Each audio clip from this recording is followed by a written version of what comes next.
मोहम्मद ज़ुबैर साहब, पहले तो बताएगा कि कल का फैसला आ गया। अब वो जो बात हमेशा से मखसूस नशस्तों के हवाले से रही, 12 जुलाई का फैसला कल अदम हो गया, किस तरह से देखते हैं? वह पीटीआई की पोजीशन कितनी मज़ीद कमज़ोर हुई आपकी नज़र में?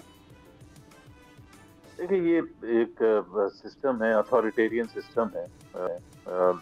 सिर्फ पाकिस्तान की नज़र में, दुनिया की नज़र में पाकिस्तान इस time as an authoritarian state. तो जाहिर सी बात है, ये उसका तसलसल है। हमारी जुडिशरी आज़ाद नहीं है। बहुत कम हमारे हिस्ट्री में ऐसे ओकेजन्स रहे हैं कि जब आज़ाद थी।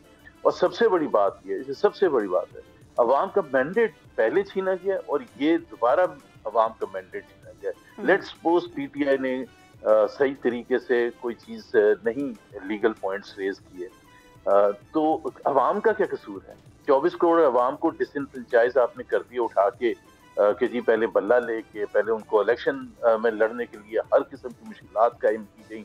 पहले ये कहा गया कि जी आपने अपना इंटर पार्टी इलेक्शन नहीं कराया। इंटर पार्टी इलेक्शन कराने के लिए जो रिक्वायरमेंट्स होती, वो एक छोटा सा वो जलसा नहीं कर सकते थे, एक रोड शो नहीं कर सकते थे जिसमें 25-50 लोग आके हिस्सा ले सकें। उसमें वो इंटर पार्टी इलेक्शन कहाँ से कराते?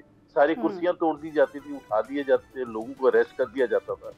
तो अफसोसनाक बात है, लेकिन पाकिस्तान की तारीख है। पाकिस्तान की तारीख में बहुत से ऐसे चैप्टर्स आए हैं और उसी का तसलसल है। ये कॉन्स्टिट्यूशनल बेंच अफसोसनाक है। मुझे तो इन जजेस में और जस्टिस मुनीर की जो जजमेंट थी उसमें कोई फर्क भी नहीं है, और इसी तरह से तारीख याद करें। सब्सक्राइब करें और बेल दबाएं ताकि कोई खबर रह न जाए।